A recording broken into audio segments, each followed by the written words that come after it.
남편은 매번 만취한 상태로 입에 담을 수조차 없는 폭언을 쏟아냈고 집에 있는 살림살이조차 모두 던지고 부수어 이제는 함께 살 수 없겠다는 생각이 들었어요.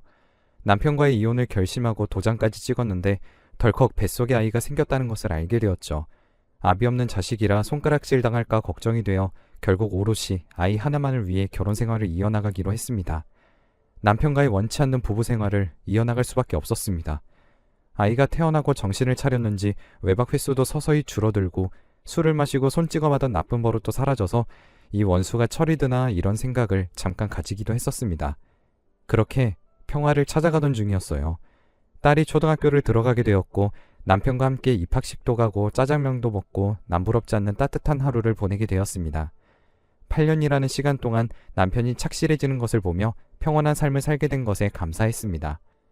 남편하고 관계가 좋아지면서 또 선물 같은 아가가 제 뱃속에 자리를 잡게 되었고 의절한 부모님 역시 제가 잘 살아가는 모습을 보시곤 내 딸이 사람구실 못할 것 같은 놈을 고쳐서 드디어 행복하게 사는구나 라며 저를 안아주셨고 그 품에 안겨 한없이 울었습니다.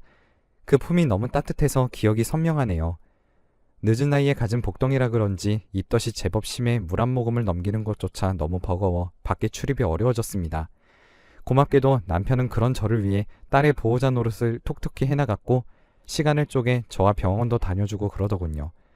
너무나 힘들었던 입덧이 어느 날 거짓말처럼 사라졌고 그동안 섭섭했을 딸을 위해 여행을 가기로 약속을 잡았습니다.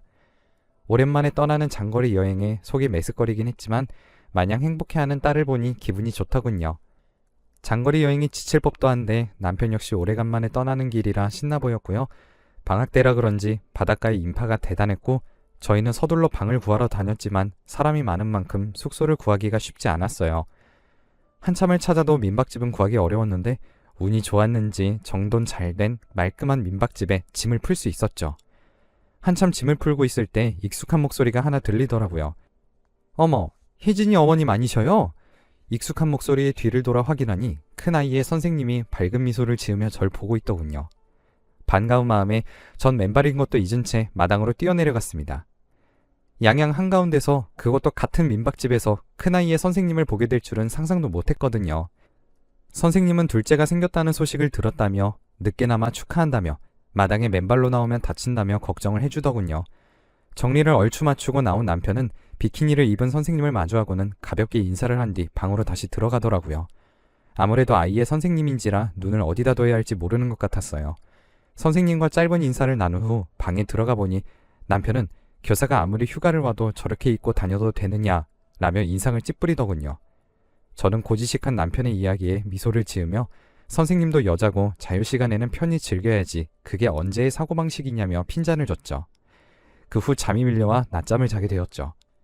눈을 떠보니 남편과 아이는 한 차례 물놀이를 즐긴 뒤 수박을 먹고 있었고 그 옆엔 단정한 원피스로 갈아입은 선생님이 곁에 있었어요.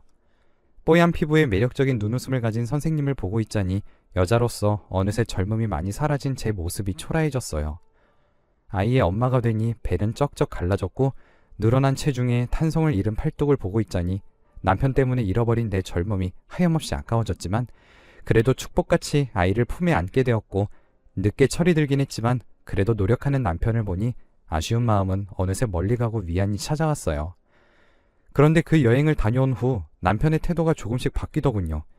갑자기 다니지 않던 친구와 낚시 여행이 늘어났고 일주일에 한 번은 무조건 외박을 하고 들어오더군요. 밤늦게 술을 마시고 들어와 기절하듯이 잠을 자기도 하더라고요. 전 이러다 예전으로 돌아갈까봐 두려웠고 남편을 설득해야겠다고 마음을 먹었죠. 이른 퇴근을 하고 들어오는 남편을 불러 요즘 힘든 것이 있는지 아니면 나에게 불만이 있는지 조심스럽게 물어보니 갑자기 불같이 화를 내면서 취미생활 하나 생긴 게 이런 얘기를 들어야 하냐며 화를 내더군요. 씩씩거리던 남편은 갑자기 낚싯대를 가져와 눈앞에서 두동강을 내어 제게 던졌어요. 갑자기 화를 내는 남편의 모습에 너무 놀라 그대로 쓰러졌고 눈을 떠보니 병원이었어요. 다행히도 아이에게 큰 지장은 없으나 또다시 이런 일이 생기면 위험할 수 있다며 의사는 안정을 권유하셨죠. 전 딸아이와 함께 출산이 끝날 때까지 친정에 가 있겠다고 남편에게 말을 했고 남편도 알겠다고 하더군요. 한동안 떨어져 있으면서 생각해보니 남편의 태도를 괜히 의심해서 일을 크게 만든 것은 아닌가 싶어 후회가 많이 되더라고요. 또 혼자서 밥은 어찌 챙겨 먹을지 잠을 잘 잘지 걱정이 되어 반찬이라도 좀 해둬야겠다 싶어 만삭의 몸을 이끌고 버스를 타고 집으로 향했죠. 현관문을 열고 들어서니 급하게 널브러진 남편의 신발과 여자의 하이힐이 눈에 띄었습니다. 그때부터 제 심장이 급격하게 빨라졌어요. 신발만 두고 오해를 하는 것일 수도 있고 의사 선생님이 절대 놀라면 안 된다는 얘기를 하셨던 터라 한참을 현관에 앉아 있었네요. 그렇게 한참 조용한 거실을 바라보는데 방문이 열리면서 남편이 나오더군요. 그 모습을 보니 몸이 굳어 일어나지지도 않았고 남편도 제 모습을 보곤 그 자리에서 움직이지 못하더군요. 그리고 그 뒤로 여자가 남편 옆에 서서 저를 쳐다보더군요. 어머, 혜진이 어머니 어떻게 오셨어요? 출산하며 오신다더니. 맞아요. 남편의 상대는 큰딸의 선생님이었어요. 그런데 불륜을 저지른 사람이 어찌 저리 당당한 건지, 제 앞에 서 있는 저 여자는 왜 당당하고 저는 왜 죄인처럼 움직이지 못하고 있는지 쏟아져 나오는 눈물을 삼키고 도망치듯 집을 빠져나왔어요. 이후 남편은 제게 찾아와 미안하다는 말도 없이 이혼 서류를 내밀더군요. 자식도 필요 없고 다 필요 없다는 그 사람의 얘기를 들으니 억장이 무너지다 못해 피가 거꾸로 솟더군요. 알고 보니 두 사람의 만남은 입학식 때였어요. 남편이 선생님을 보고 첫눈에 반해 꾸준히 작업을 걸었다는 얘기에 할 말이 없었습니다. 정말 마음 같아선 학교에 찾아가 선생질을 할 수 없게 만들어주고 싶었으나 딸아이에게 상처가 될 것 같아 이 역시 참았습니다. 전 이혼하는 대신 곧 태어나는 아이의 호적을 위해 시간을 뒤로 미루는 것과 작은 집을 살 수 있는 돈을 요구했습니다. 남편도 마지막 양심은 있는지 제 조건을 들어줬고 그 이후 20년의 세월이 무심하게 흘렀네요. 두 딸 아이를 부족함 없이 키우기 위해서 굳은 일도 마다하지 않았고 구김없이 잘할 수 있도록 최대한 많이 사랑해줬고 아비 없는 자식이라 손가락질 받을까 싶어 사소한 잘못도 호되게 가르쳤죠. 감사하게도 아이들은 제가 해주는 것보다 더 올바르고 다정한 성품으로 성장해 주었고 큰딸 아이는 제게 기둥 같은 역할을 해주었어요. 새 모녀가 자매처럼 놀러도 다니게 되었어요. 모아둔 돈으로 차린 김밥집은 입소문을 타 만들어둔 물량이 매일 조기소진되는 감사한 일이 생기더군요. 주변에서도 10 아들 몫을 두 딸이 해낸다며 그리 고생을 하더니 자식복은 타고났다고 부러워들 하더라고요. 큰딸은 어릴 적부터 손재주가 남다르더니 이제는 제법 알아주는 헤어 디자이너가 되어 알아보는 사람도 생겼고 둘째는 그 흔한 과외 한 번 없이 강의만 듣고 좋은 학교에 입학도 덜컥 해오더라고요. 두 딸이 잘 성장하는 것을 보니 뒤늦게 복이 찾아오긴 했구나 싶어 그동안 마음에 묵혔던 서름이 씻겨나가는 기분이 들었네요. 둘째의 대학 입학이 확정된 날 큰아이와 맥주를 기울이며 이런저런 이야기를 하다 남편의 이야기가 나왔어요. 며칠 전 자신을 찾아왔었다고 얘기를 하는데 전 정말 놀랬어요. 큰딸은 제 얘기를 하기에 칼같이 자르고 돌려보냈다며 혹시 찾아오거나 만나게 되더라도 아는 체도 하지 말라고 신신당부를 하더군요. 둘째도 자신은 애초에 아빠라는 게 없는 사람이라며 절대 엮이고 싶지 않다며 선을 그었습니다. 저 역시 미련이 한 톨도 남아있지 않으며 오히려 죽어서도 만나기 싫은 사람이니까 그런 걱정은 하지 말라며 아이들을 안심시켰어요. 그리곤 서둘러 다른 이야기로 넘어갔어요. 이혼 후 단 한 번도 우리를 찾지 않은 사람이 갑자기 큰애를 찾아온 것이 의아하긴 했지만 그저 아무 일도 아니라 생각하기로 했죠. 다음날 장사를 시작하기 위해 이른 아침 식당의 문을 열기 위해 발걸음을 서둘렀어요. 이날따라 평소보다 좋은 식자재를 받게 되어 기분이 좋아 콧노래가 절로 나오더군요. 밥도 고슬고슬하게 잘 지어지고 모든 것이 평상시처럼 평화로웠어요. 점심시간이 다 지나갈 때쯤 식당 앞 창가에 남루한 행색의 중년의 남자가 서성거리더군요. 행색이 많이 변했지만 같이 산 세월이 있기에 단번에 남편임을 알아챌 수 있었어요.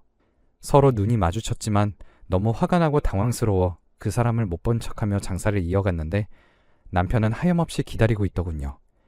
일이 얼추 정리되고 남편을 불러 조용한 동네 카페로 데리고 갔어요.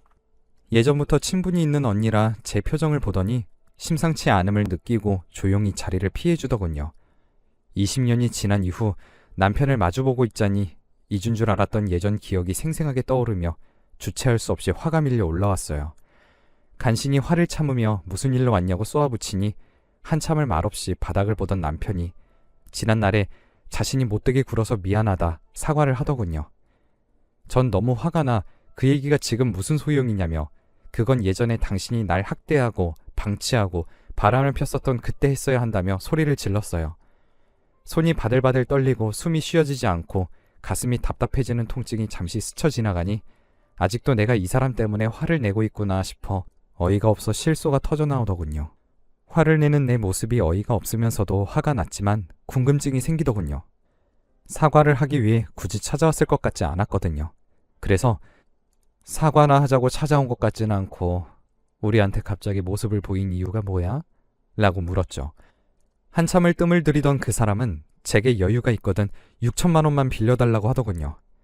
순간 제가 잘못 들은 건지 재차 물어봤는데 역시나 돈 때문에 저희를 찾아온 거였어요. 나이가 들면 사람이 변한다고도 하던데 참 한결같더라고요. 무너지는 억장을 부여잡고 그렇게 큰 돈이 왜 필요하냐 물어봤어요. 사실 와이프가 병에 걸렸는데 큰 수술을 3번 정도 해야 되거든. 그런데 빌릴 곳이 영 없어서 좀 부탁할게. 라는 말도 안 되는 말을 하더군요. 자신이 사랑하는 여자랑 행복하게 살다가 그 여자가 아프니 나한테 돈을 대라는 전 남편, 아니 남자의 이야기를 듣고 있노라니 아까 전에 화를 냈던 제 자신이 창피하고 아까운 시간만 허비했다는 생각이 들더군요. 전 더 들을 필요도 없어 자리를 박차고 나오며 더는 찾아오지 말라 선을 그었죠. 그런데 그게 문제가 된 걸까요? 그 사람은 제 모습을 보고 가망이 없자 큰 딸아이를 주기적으로 찾아가 일을 할 수 없을 정도로 사람들이 보는 곳에서 매달리기 시작했어요. 사정을 알지 못하는 사람들은 딸아이가 매몰차다며 폐류나 취급을 하더군요. 전 제가 나서서 얘기하겠다고 했어요. 하지만 딸아이는 엄마가 더 이상 상처를 받는 것을 원치 않고 동생에게 피해가 가지 않았으면 좋겠으니 걱정하지 말라며 제 손을 다독거리더군요. 부모 잘못 만나 고생을 시키는 것 같아 마음이 타들어갔고 더 이상은 곤란하다 판단해 그 여자를 찾아갔어요. 다행히도 그 여자 병실에 그 인간도 함께 자리를 지키고 있더군요. 저를 본 그 사람들은 아연실색했고 남편은 저를 병실에서 다급하게 휴게실로 끌고 나갔어요. 그러더니 저에게 여기가 어디라고 어떻게 찾아왔느냐고 길길이 날뛰더군요. 당신이 우리 모녀 찾아와서 인생 망가뜨리는 건 당연한 거고? 아니, 우리 와이프는 아프잖아. 절대 안정이 필요한 상태인데 당신이 밀고 들어오면 어떻게 해? 기가 차서 할 말이 없더군요. 만삭의 아내에게 자신이 했던 행동은 기억을 못하고 저리 얘기하는 모습을 보고 있노라니 사람이 이렇게 잔인할 수 있구나 싶었어요. 전 더는 대꾸할 가치도 없겠다 싶어서 저희 모녀 앞에 다시는 나타나지 말라고 단단히 못을 박았어요. 또다시 무리한 요구를 하거나 우리 일상에 나타나면 나 역시 가만히 있지 않겠다고 으름장을 놓았어요. 그랬더니 그 사람은 사람의 목숨이 달린 일이라고 매달리며 적산하는 셈 치고 도와달라 얘기하더군요. 전 매몰차게 뿌리치고 병원을 나섰습니다. 집으로 돌아오는 길에 딸아이가 좋아하는 삼겹살과 맥주를 잔뜩 구매했습니다. 밤늦게 돌아온 큰딸은 며칠 새 많이 야위었고 표정도 좋지 않았습니다. 딸, 내일 휴무지? 엄마랑 고기 먹자. 라고 말을 하며 큰딸과 고기를 구우며 이런저런 이야기를 했어요. 아이의 기분을 풀어주려 애를 썼죠. 조금은 기분이 풀린 큰딸에게 오늘 이야기를 털어놨고 아이는 처음에 화를 내더니 이내 제 얘기를 들어주더군요. 그리고 아빠 얘기를 이제는 막내에게 비밀로 하지 말고 알려주어 서로 의논을 해보자, 이야기를 해보자 설득하더라고요. 다음날 오전 일찍 밥을 차린 후 셋이서 밥상에 둘러앉아 이야기를 시작했습니다. 놀라운 것은 막내가 지금까지 상황을 대충 알고 있었고 일부러 자리를 피해줬다고 하더군요. 그리고 자신에게 얘기를 들려줄 때까지 기다렸다는 것에 막내가 다 컸다는 생각이 들어 먹먹해지더군요. 또한 막내에게까지 그 사람이 찾아간 것을 알게 되었습니다. 처음으로 아버지라는 사람을 보게 되었는데 미안하다는 말도 없이 다짜고짜 자신이 다음에 이자까지 쳐서 대줄 테니까 등록금을 엄마 몰래 자신한테 달라는 얘기를 했다는 것까지 들으니 사람이 얼마나 잔인하고 이기적일 수 있는지를 새삼 느끼게 되더군요. 아이들은 우리가 힘들 수 있겠지만 더 이상 갑작스럽게 찾아온 아빠라는 사람이 내미는 이상한 요구를 들어주고 싶지 않다고 아주 강력하게 저에게 얘기를 했고 앞으로 나타나면 강경하게 대응하기로 마음을 먹었습니다. 아이들이 얘기하기로는 법적으로도 우리에게 접근할 수 없도록 할 수 있다더군요. 저는 이런 사실들을 남편에게 알렸고 당신에게 받은 것도 돌려줄 것도 없고 그 큰 액수를 우리가 가지고 있지도 않다며 앞으로 우리 모녀를 찾아오지 말라고 얘기했습니다.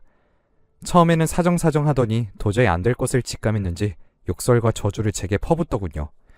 그리고 이틀 뒤 제게 찾아와 이혼할 때 제게 주었던 돈을 현재 가치로 계산해서 왔다며 솔직히 이혼하고 당신은 잘 되지 않았느냐?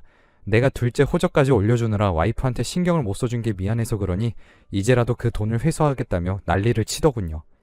상상도 하지 못한 그 사람의 말 때문에 기절할 것만 같았어요. 전 다음에 또 오면 경찰을 부르겠다며 가게에서 내쫓았고 부서진 의자와 테이블을 정돈하면서 눈물을 흘렸습니다. 다행히 CCTV에 그 사람이 한 행동이 고스란히 담겨 증거자료로 사용할 수 있었고 법은 무서웠는지 더 이상 저희를 찾아오거나 전화를 하는 행동은 하지 않더군요. 하지만 마지막 전화에서 언젠가는 가만두지 않겠다는 그 말에 여기서 계속 살면 해코지 당하지 않을까 내심 마음이 불안하기는 하네요. 큰딸은 이번 사건을 해결하기 위해 지인을 통해 변호사 한 분을 소개받았는데 그 친구와 서로 좋은 감정을 가지게 되었다나 봐요.